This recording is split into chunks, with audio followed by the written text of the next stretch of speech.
Okay, good morning, everybody. It's Dr. Jean Fourie here, and welcome to our third session of the Advanced Diploma in Remedial Education. This is our contact session with the lecturers this morning, and we are going to be having a couple of really interesting sessions as we go through each of the modules this morning with you. So I'm starting off with the module on Remedial Foundations, and we are looking at the second unit in this module, which relates to visual perception. And I'm going to go through some of the key components that make up this idea of visual perception. And then we're going to take some questions at the end. To remind you that this unit forms part of the second assignment for this module. So assignment number 2 is what you're working on regarding perception. Assignment number 2 relates to visual perception and auditory perception. So we're doing visual perception today, and we'll be looking at auditory perception in the next session that we have. But you should be working on your assignments as you are progressing through the module. All right, so visual perception, this is absolutely crucial for children and people to have accurate and well-functioning perceptual skills. They are not only for reading, they are also for looking at the world, evaluating the space in which we are living, being able to navigate around, to be able to play sport, and to be able to play musical instruments. So vision is our main crucial sense that we use as human beings in order to do all the things that we do, cooking and cleaning and building things, playing games. Everything that we do relies on our sense of vision. So I'm going to be looking at how we can assist children who might be having difficulties with their visual perception. We are not covering any of the serious impairments related to blindness or visual, where someone has problems, serious problems with their eyesight. Those aspects tend to be dealt with by an audiologist, by an optometrist, and we are not covering blindness, people who might have cataracts or some kind of low vision difficulties in this particular module. So the focus is on children whose eyes are working fairly well. So the actual way that the eyes function is adequate. However, the perception, the way that the person is making meaning of what they are seeing in the world is might be compromised. And often this is an underlying feature of some kind of a learning problem. Okay, so we're going to have a little bit of a look at reading, because the focus in this diploma is on assisting children with reading, writing, maths, anything that the skills that we are teaching and learning at school. So when we are reading, it's a two-way conversation, and we have to interpret the written word. So there are texts, there's symbols written down on a piece of paper, and we have to be able to make sense of the alphabet letters, the way that the letters are arranged to make words and to make sentences and texts. And all of this requires quite a sophisticated brain architecture, because we are using different parts of the brain in order to make sense of the reading that we are doing. So we are converting what is essentially two-dimensional text, which is on the paper. We're converting that into something meaningful inside the amazing organ, which is our brain. And we're teaching children, particularly when they start off at school in the foundation phase, we're teaching children to learn to read. And so they need to be able to decode the text. So they need to be able to see clearly the letters and just differentiate between different letters and be able to figure out what how the text translates into something meaningful. And once we get to later phases in intermediate and secondary school, children are using their reading skills to learn and to be able to comprehend what the text says. But all of this requires very good visual perception. So when we are speaking about perception, we are speaking about what is happening inside the cortex that is making sense of the stimuli that it receives from the senses. Whether we are speaking about auditory perception from your ears or visual perception that comes from your eyes, the input from the eyes is light waves, and they go into the eyes and are converted into electrical signals in the brain. And there are particular places in the brain that pick up these signals and then have to make sense of them. So can I just ask people to join with their microphones off, please? So the occipital lobe, which is the lobe that's located at the back of your head, is where the senses from the eyes, from the stimuli from the eyes are processed.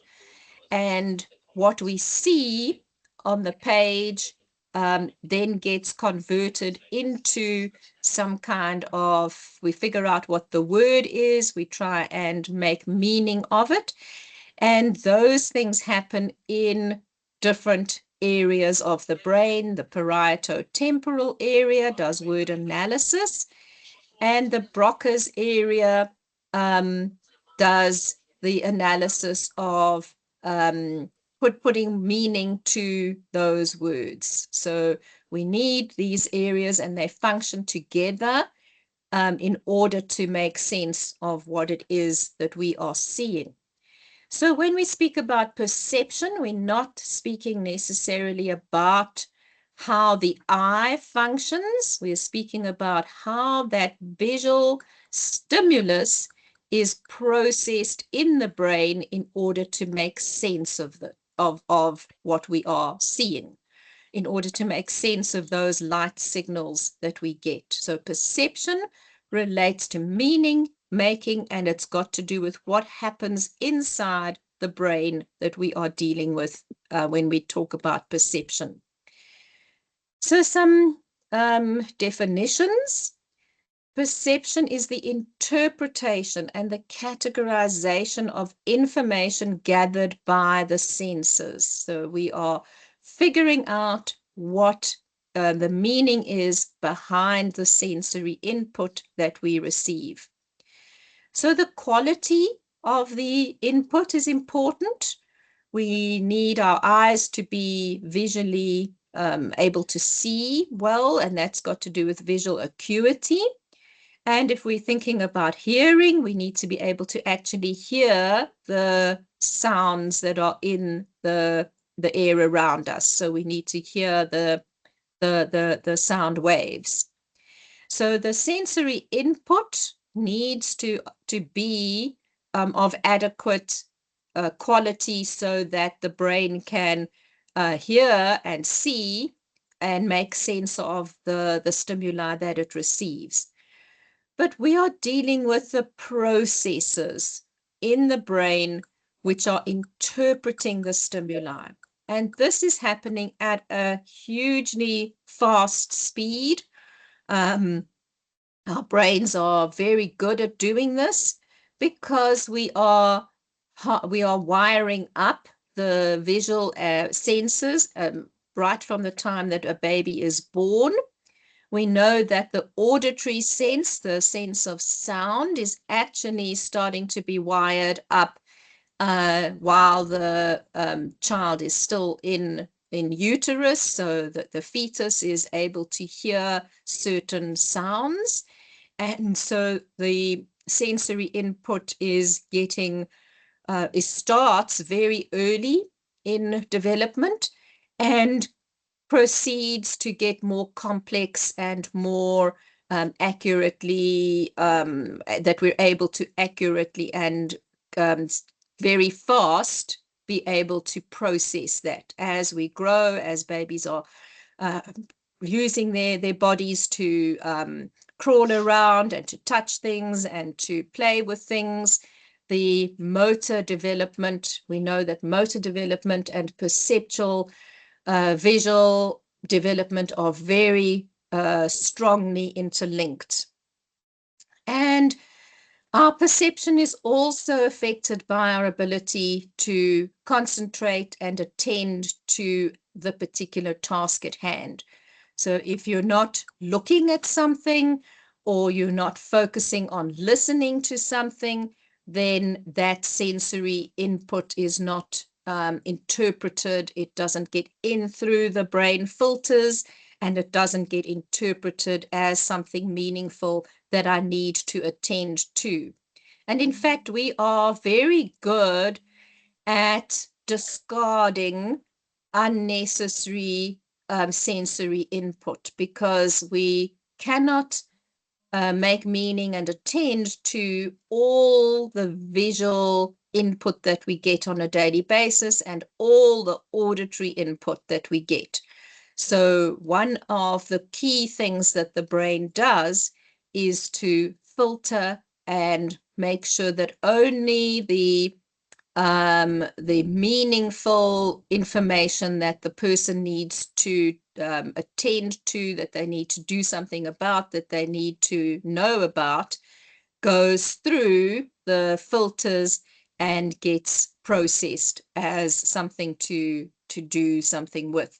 So that's why as educators and as particularly as remedial teachers, you'll spend a lot of time teaching children how to attend, what to focus on, and to stay on task. So that's how perception is working. And to illustrate this a little bit, there are lots of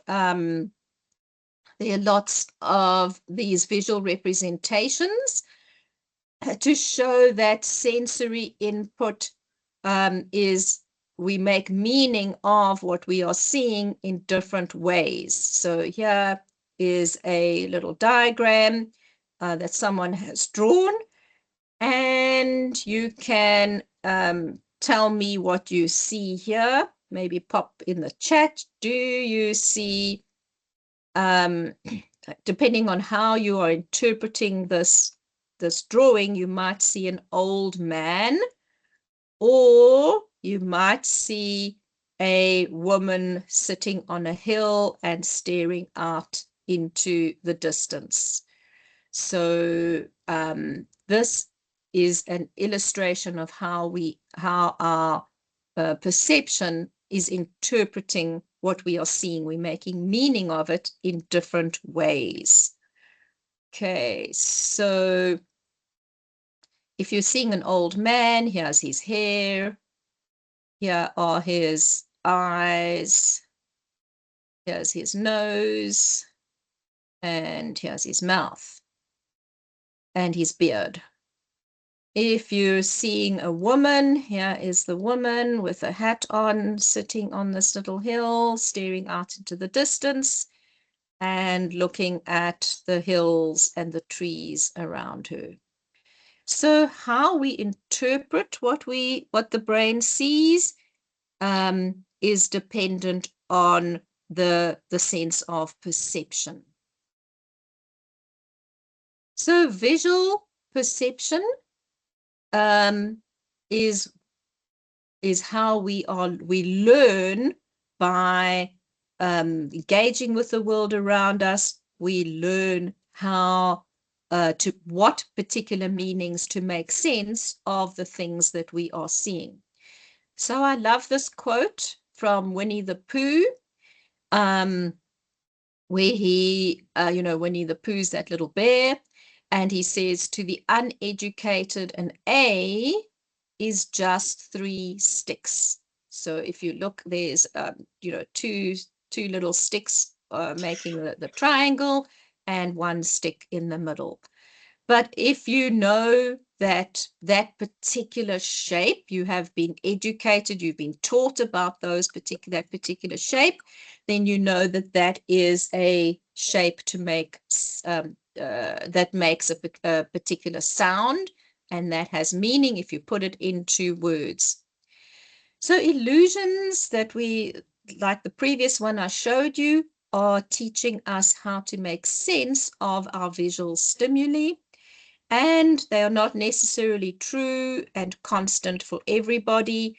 We need to learn by developing and engaging with the world and honing our perceptual skills as to what the meaning is that we are making with regards to these things. So here's another one, which is a picture either of a duck or an old woman. And I'm just going to keep going because I need to cover quite a lot of things with you. Here's another illustration of some of the items that one might give to a child who has a learning problem and ask them to determine what they are seeing over here. So if we look at the Muller-Lyer illusion on the left side, we would ask someone, is line A or line B? Which line is the longest? Let me just switch microphones off. So the hat, sunglasses. Sorry, let me turn microphones off, please. So we are asking people, is line A or line B the longest? And the way that the arrows have been placed on the end is giving us the perceptual illusion, because our brains have learned about how to interpret the world around us in order to figure this out. So it gives us the illusion that line A is shorter than line B, but these lines actually in real life, they should be the same size. The Ponzo illusion is often used in paintings and when people are drawing to show that a road or a railway track is going into the distance. And we ask, is the top line or the bottom line, are they the same length? And they should be the same length, but because of our perception, the way we have learned how to interpret the world around us, it gives us the illusion that the line at the bottom is shorter than the line at the top. So this brings us to some of the fundamental concepts that make up our ability to perceive the visual world around us. We're going to start with discrimination. Visual discrimination, this is the ability to differentiate between different objects and their forms. And we look at the color, the shape of the object, the patterns that they make. And so this allows us to distinguish in our environment what things are the same, what things are different, what things make have slight differences, where are the variations.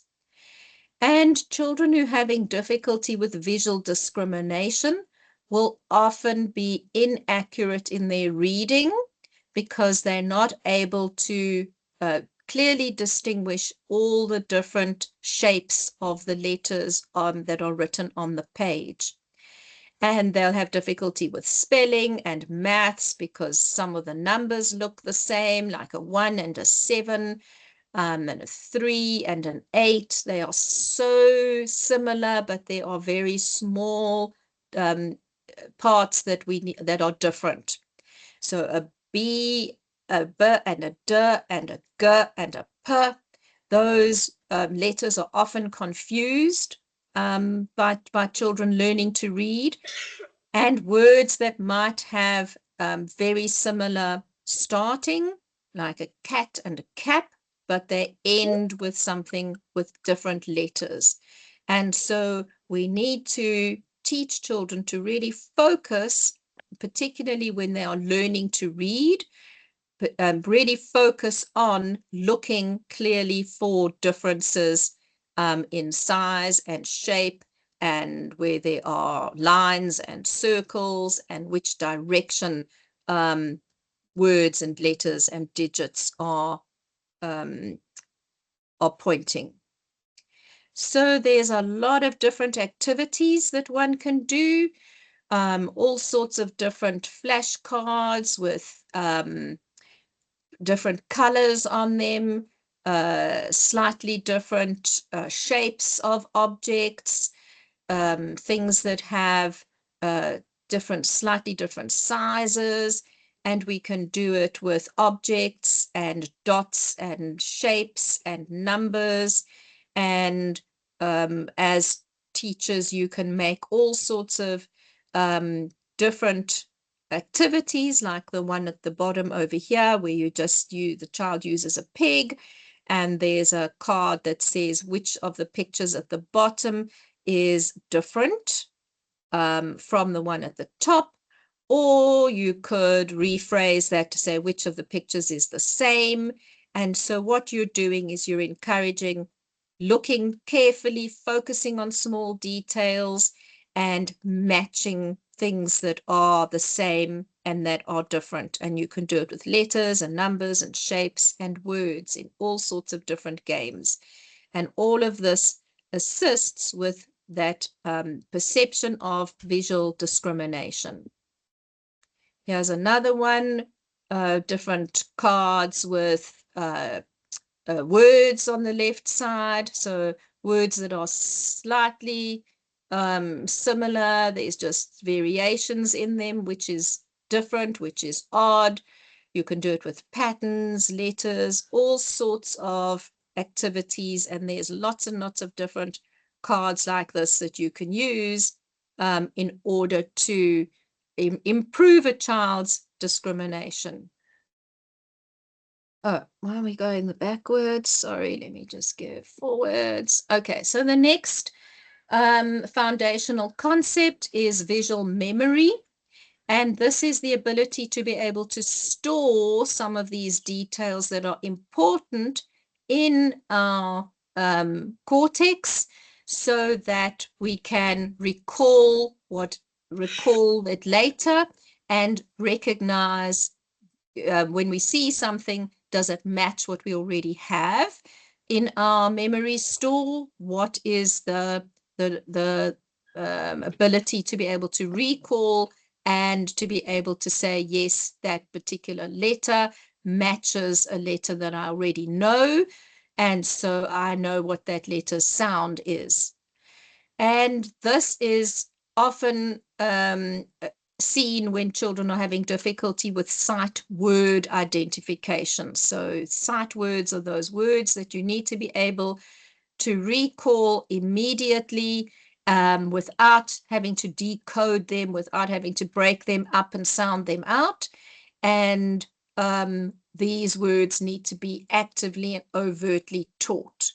And we often see poor visual memory when children are inaccurately reading or reading very slowly, not able to comprehend what they're reading because the actual input of the words and the sounds that they are reading is not accurate. And also we see it with difficult, inaccurate spelling and copying of anything on the blackboard. So the ability to be able to remember what is happening in the visual world around us is visual memory. So we can do little screening tests like this. We ask someone to look at the picture, and then we turn the card face down, and then we say, which one of these pictures from 1 to 4 is the same as the one you just looked at? So you need to think about where the flower and the bee are in relation to each other, and and then be able to point out what you saw previously. So that is an exercise in visual memory. And there are lots of these that you can do with children in different ways. You can ask people to look at a card and then to briefly draw what they saw. There's all sorts of memory flashcard games with pictures, letters, and words. You can use cups to hide objects under them. And you can have a memory of difficult words. So there's all sorts of cool visual memory activities to do. A useful one is this game called Kim's Game, where you take a variety of objects, you place them on a tray or on the child's desk, and then you cover them, and you tell the children, it can do it in a group, you tell them to look at the objects that are over here for a couple of seconds. Then you put a cloth over it and put your hand underneath and take one of those objects away. And when you reveal it again, they must tell you which object is not there anymore. And there are also variations of Kim's Game that you can play with various different online games and software as well. So that is a very useful activity. And as the children get better at it, you can increase the number of items that they need to be able to remember. And so it is increasing visual memory. We can also do lots of reading of nonsense words. So words that actually don't have a meaning, and you can make those up as you go, so that you can teach the child to actually really know the letters and to be able to recall what that letter and sound are, that they match each other so that they're able to read nonsense words. And do work on sight words and difficult words and particular maths, foundational maths concepts as well, because we need those in the memory well established in order to be able to use them for all the activities that we do when we are doing higher level reading and learning.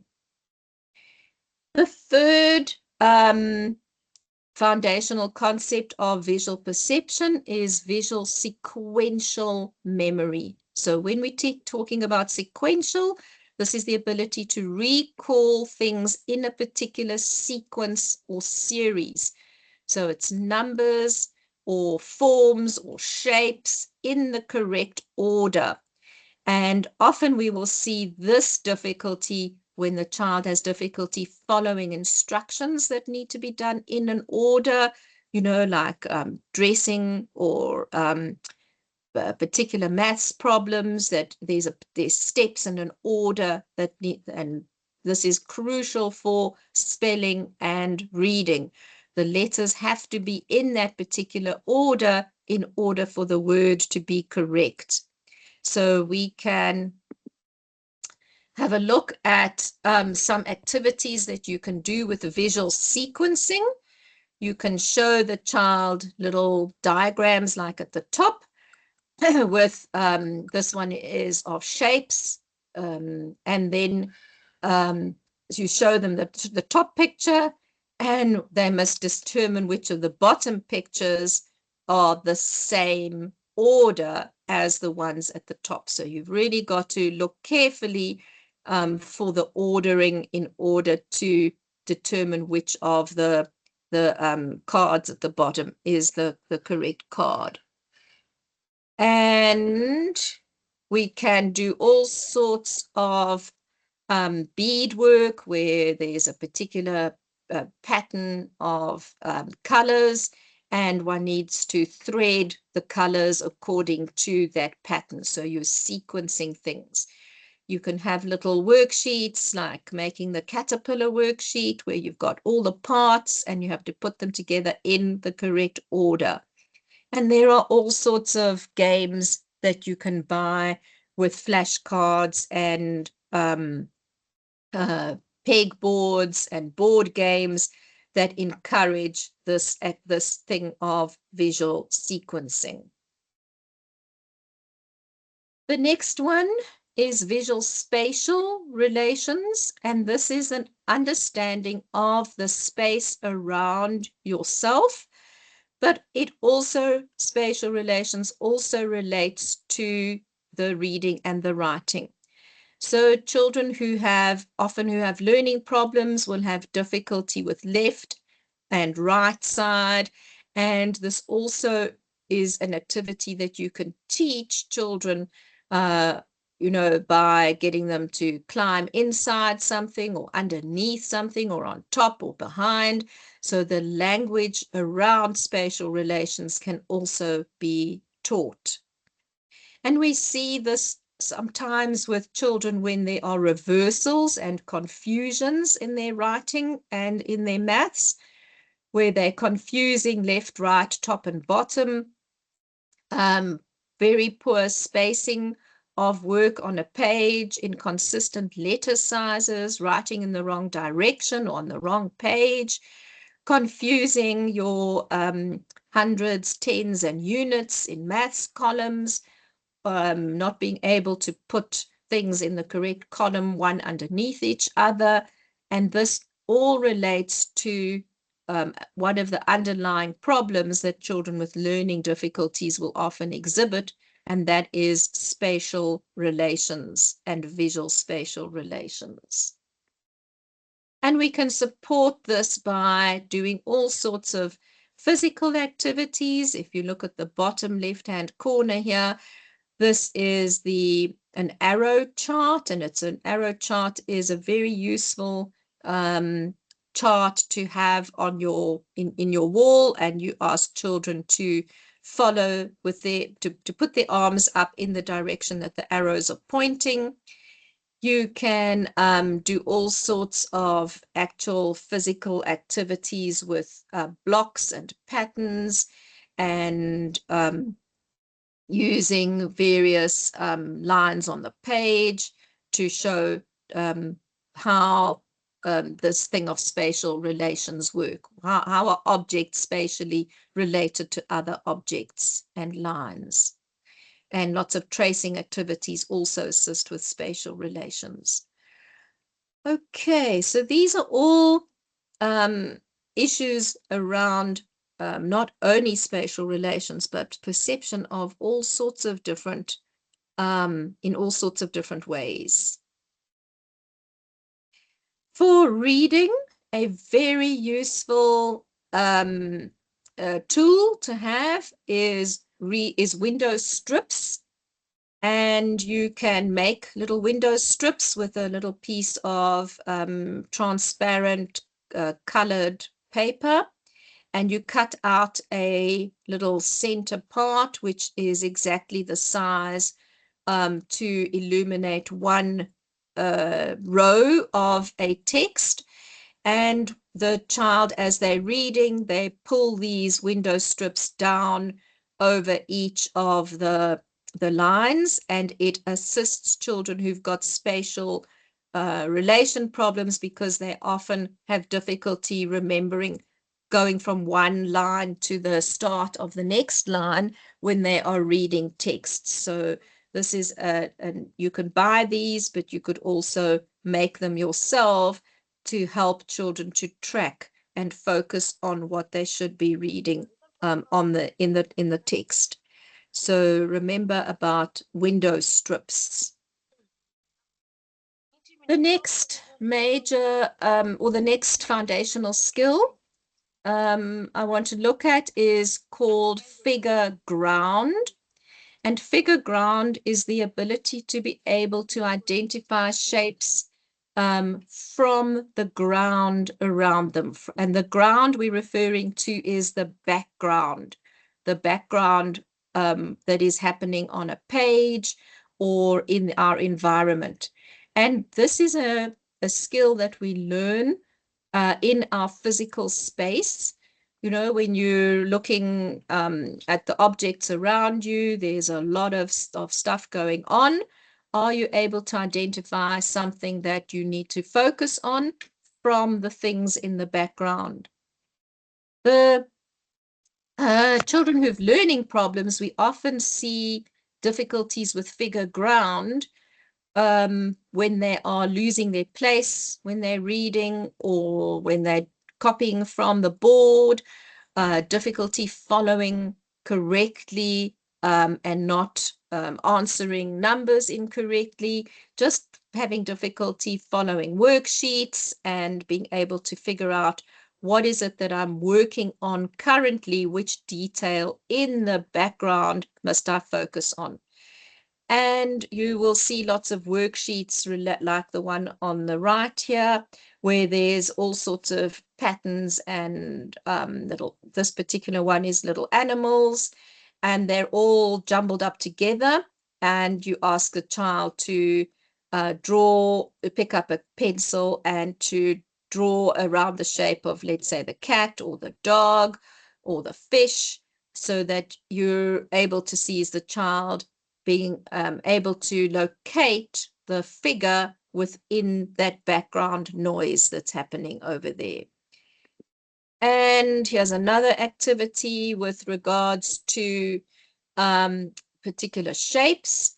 And you can give children, you know, this very busy like worksheet and say, find the red, find the circle or the hexagon, or whatever the shapes are, and color them in particular colors, so that you're teaching the visual ability to be able to discriminate what is the foreground shape you want to foreground from the background noise. And there are lots of activities around this, such as I Spy, which we often play with little children. You know, I spy something in the room.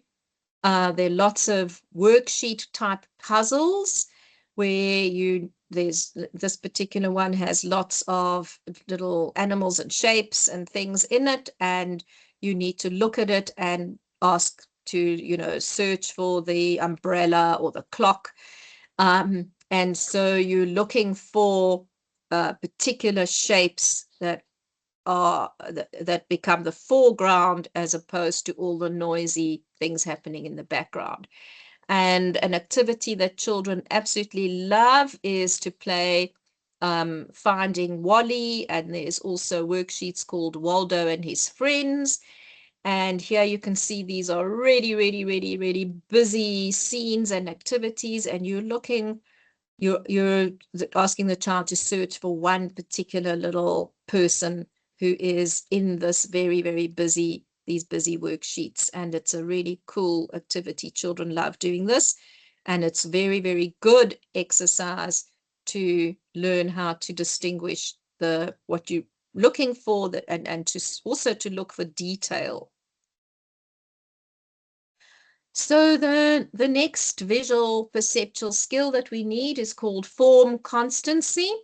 And this is the ability to recognize that certain features of certain things have constant form. And we have a lot of confusion in English, in the way our alphabet is written, that causes real difficulty with form constancy with children who might be having learning problems, and we need to teach these directly. For instance, a b and a d and a p and a q, they are different sounds. They have different sounds, but the actual form is pretty much the same. It's a circle with a line, and it just depends on where the line is placed, on the left or the right, or up or down, and that changes the sound. We have been we learn from babyhood that the objects, that the things in our environment, the objects are constant. So if you think about a chair, it's a chair whether it's on the left or the right or up and down. So that constancy about these objects, you know, a cup is a cup whether you hold the handle on the left or the right, or you turn it upside down, it's still a cup. But when we come to letters of the alphabet, they don't have that same rule. And so the exact format on the exact two-dimensional format on the page needs to be taught, and these have different sounds. Then we have another complication in English, which relates to the way we actually, the fonts that we use to represent things.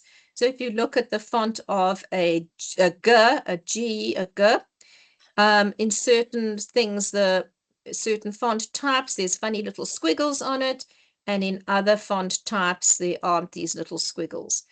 So there's also this idea that the font can look different, but it's the same sound. And so there's lots of confusing elements when we are teaching English. And so be aware that form constancy and different fonts need to be taught. So we can make worksheets where we're showing these particular, like the worksheet here, these are all the letters, they're all an A sound, the letter A, but they have slightly different shapes depending on the fonts that we're using.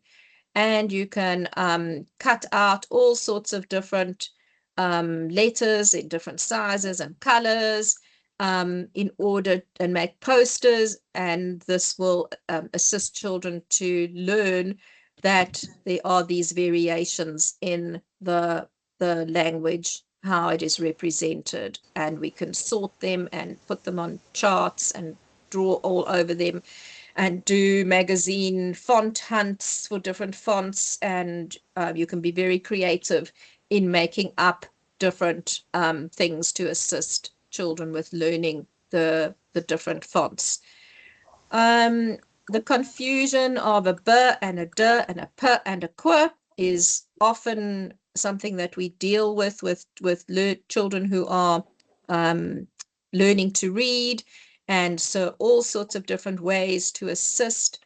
Over here, you can just remember the word bed, and you need to have the b on the left and the d on the right for the person to be able to sleep on the bed. And you can also use your hands and your fingers, your thumbs, to make a b and a d, and sometimes a visual representation of using your hands is really, really useful for children with learning problems. Oh, going backwards. And form perception, all of the things that we are dealing with regards to visual discrimination have got to do with the forms, all sorts of activities around where are the triangles and the squares and the rectangles and circles, so that we know that these forms are constant. It's a triangle because it's got 3 sides, and it's a square because it's got 4 sides. So it can be small and big, and there can be thin ones.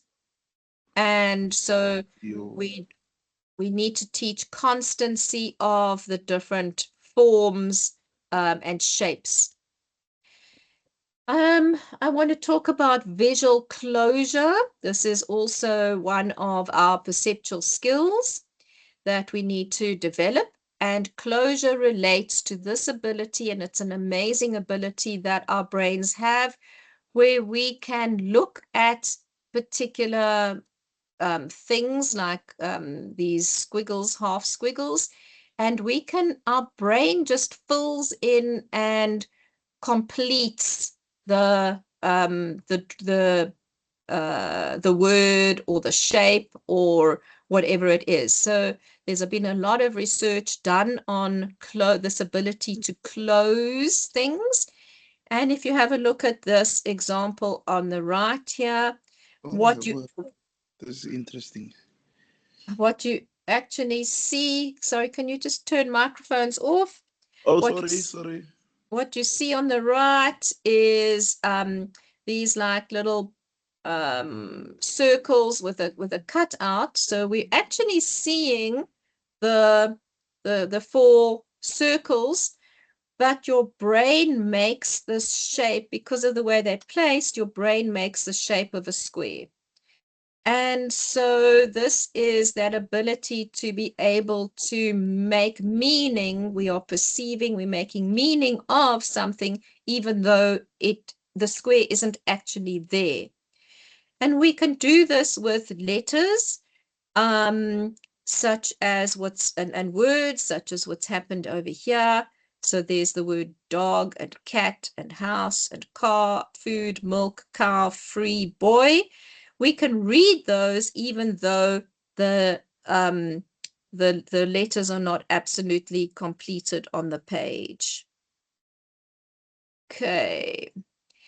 And we see signs of poor visual closure difficulties when children are not able to what we call close their letters, or they're inconsistently closing them. So here are some examples of children's handwriting where there's visual closure difficulties. They're not able to bring the circle to a nice close. If we look at these over here, or they're closing over the circle. So have a look very carefully at the handwriting that your learners are doing.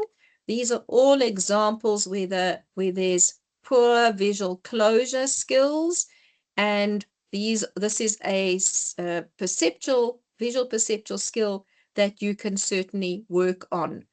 So often we will just say the child has got illegible handwriting without really checking to see how can we assist with those handwriting difficulties. So have a look clearly at where there are difficulties with closure, and that can be assisted. We can do some screening exercises like this particular screening. We can make these little flashcards. In this particular case, there are these shapes. So you have a closed shape over here, and picture number 2 is an incomplete shape. So you ask the child to look at the first picture, and then you give them the little card with the second picture, and they must be able to finish the drawing. And you want accuracy where the lines all meet nicely together, so that you are teaching this ability to really close and to be accurate with your fine motor control. I said at the beginning that motor skills and visual perception are finely intertwined, and this is a very good place where you see that interconnection between motor and visual functioning. And we can support these difficulties by having all sorts of incomplete worksheets and building puzzles, jigsaw puzzles of different varieties is a really great activity. And we should be building puzzles with babies as soon as they are able to, manipulate objects from a very, very young age. They should be stacking things, building blocks, and doing activities related to closure. So here are some worksheets that you can do with children with words. There's half of the word missing and they must fill in the rest of the letters. There's worksheets, there's a G here and half of it, bits of it, and they must figure out which of these is going to be the one that they're going to close. Closing with shapes, closing with all sorts of letters and numbers. Remember also to include numbers in any of your activities as well.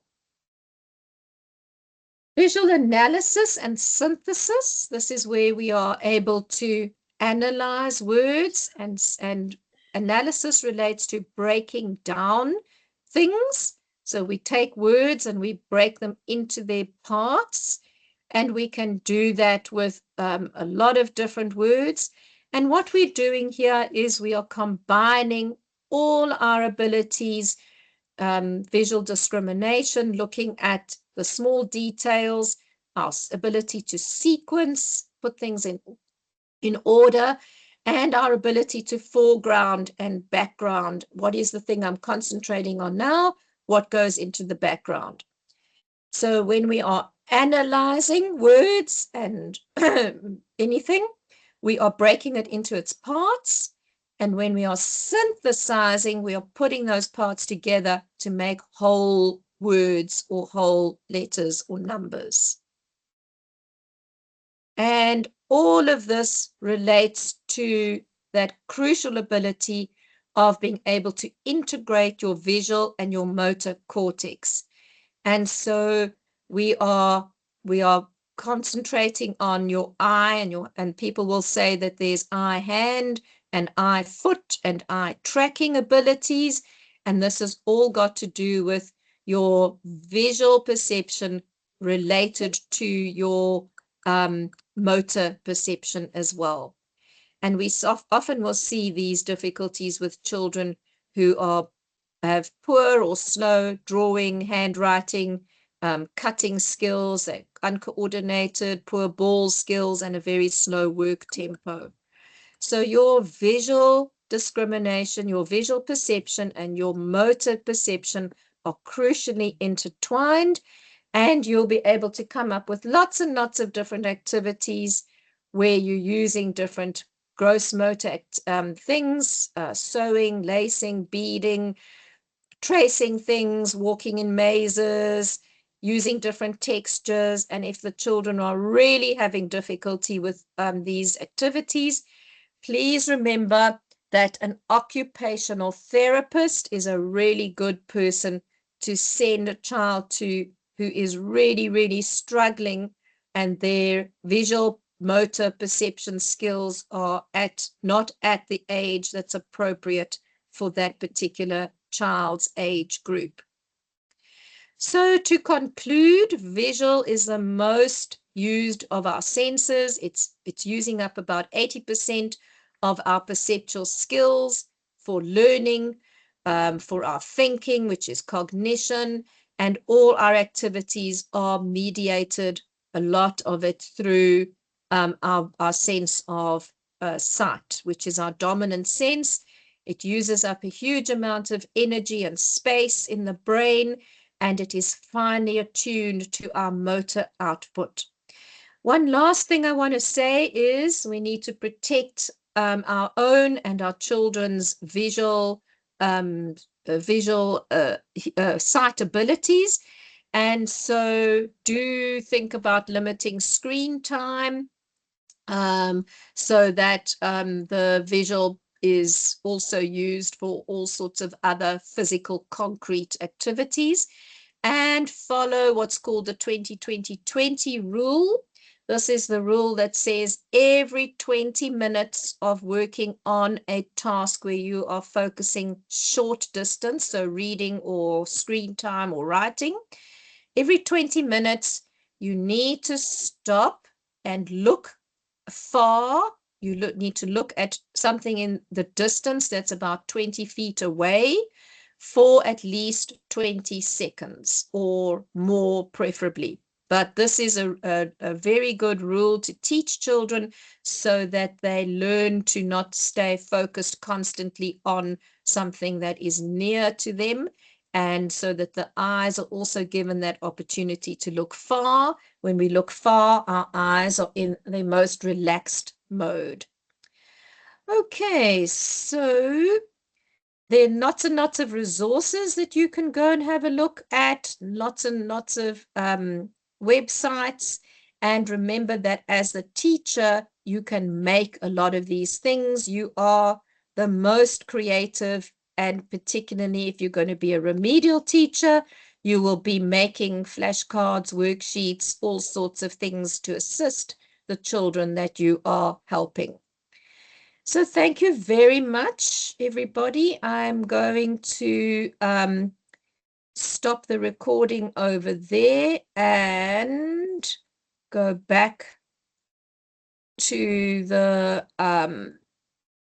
class and just do some check on some questions.